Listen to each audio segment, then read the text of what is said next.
सभी भाइयों को, साथियों को राम राम, राधे राधे, जय श्री कृष्ण। मैं करण कुंतल फिर आपके बीच में हूँ। और साथियों, हम आपको जो पुस्तक पढ़ कर के सुना रहे हैं हमारी इस वीडियो सीरीज में, उसका नाम है जाट इतिहास। इसके लेखक हैं ठाकुर देशराज जगीना जी, भरतपुर। और दोस्तों, इस पुस्तक के अभी तक हम 9 वीडियो के भाग आप तक पहुंचा चुके हैं। आप अभी जो वीडियो देख रहे हैं ये 10वां भाग है। और पिछली हमने 9वें भाग में रामायण कालीन समय पर चर्चा की। अभी वही भाग चल रहा है। और पिछले मैंने जैसा कि आपको बताया कि किस तरीके के वर्ण व्यवस्था हो चुकी थी। और उस समय वर्ण व्यवस्था में जन्म से कोई भी वर्ण व्यवस्था नहीं थी, कर्म से थी। तो उसके लिए आप 9वें भाग को पूरा देख लें। अभी 10वें भाग में आगे की कहानियों की शुरुआत हम करते हैं। जो पिछले शब्द हमने छोड़े थे कि स्त्रियां पैरों में नूपुर पहनती थी, तो अब उससे आगे की लाइन पर हम चलते हैं और उस पर लिखा हुआ है, चूड़ियों का आविष्कार नहीं हुआ था। जंगलों में रहने वाले ऋषि मुनि केवल एक ही वस्त्र से काम चला लेते थे। रामायण काल में देवासुर संग्राम का जिक्र नहीं है। और यदि कहीं असुर शब्द आया है तो वह ईरान के लोगों के लिए नहीं, किंतु राक्षस आदि यज्ञ विरोधी जातियों के लिए आया है। इस काल में आर्य विंध्याचल को पार कर चुके थे और वह लगातार दक्षिण की ओर बढ़ रहे थे। विंध्याचल के दक्षिण पश्चिम वानरों की आबादी थी।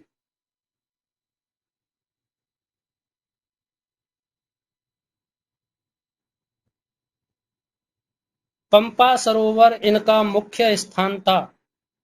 गोदावरी, ताप्ती, तुंगभद्रा के किनारे पर भी बानरों की बस्तियां थीं। बानरों की बस्तियों के सन्निकट ही राक्षसों के जनपद थे। दंडकारण्य के निकट तथा पंचवटी के समीप राक्षसों के कई छोटे छोटे जनपद थे। तिब्बत और मानसरोवर के निकट देवलोगों की बस्तियां थीं। देवों के निचले भाग में यक्ष और गंधर्व रहते थे। भारत के पश्चिमी किनारे की ओर आज के महाराष्ट्र देश में नागों की बस्तियां थीं, किंतु दक्षिण भारत में राक्षसों का प्राबल्य था। राक्षस भी मनुष्य ही थे, किंतु वह आर्यों की यज्ञ प्रथा के विरोधी थे और आर्य संस्कृति के प्रभाव को भी नहीं बढ़ने देना चाहते थे। अब अभक्ष्य भक्षण करने में बिल्कुल आजाद थे। रात्रि के समय शत्रु पक्ष पर धावा करके विशेष चतुर थे। सभ्यता में भी बड़े चढ़े थे। बुद्धिमानी में आर्यों से कई किसी कदर भी कम नहीं थे। बानर लोगों को कुछ लोग आज के बर्बरों के आदिम पुरुष मानते हैं, किंतु बानरों में से आज भी एक कुल ऐसा है जो राजपूतों में शामिल है। बानर हमारे विचार से भारत के आदिम निवासी हो सकते हैं अथवा उस आर्य समुदाय के थे जो ईरान से बलोचिस्तान और फिर बंबई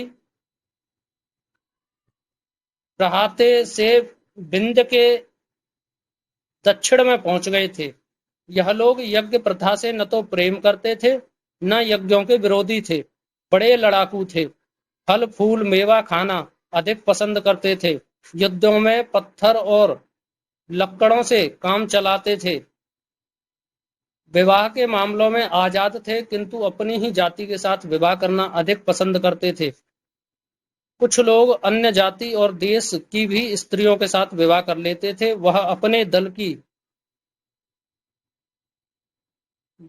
दलपति की सुरक्षा में लड़ने को हर समय तैयार रहते थे।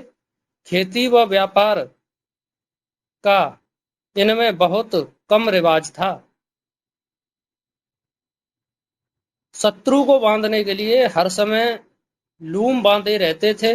आर्य सभ्यता से इन्हें प्रेम था और आगे चलकर उसी में दीक्षित हो गए। नागों का रामायण काल में कोई महत्वपूर्ण जिक्र नहीं है। जहां तहां निषादों के भी छोटे छोटे राज्य थे। मानववंशी आर्य रामायण काल में आज के बिहार में पहुंच गए थे और मिथिला में उनका एक घराना राज करता था। राजा जनक इसी घराने के दशरथ समकालीन राजा थे।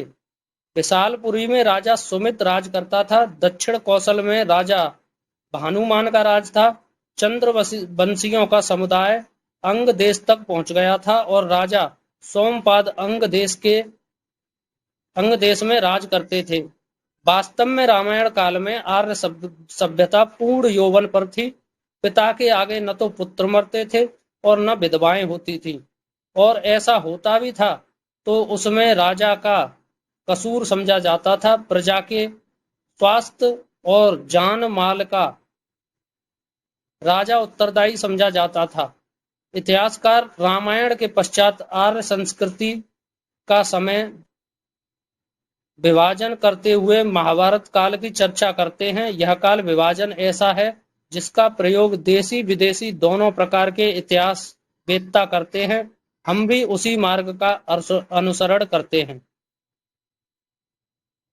तो ये आपने रामायण काल पर चर्चा सुनी, और इसके आगे महाभारत काल, जिसके बारे में हम अगले भाग में चर्चा करेंगे। जय हिंद।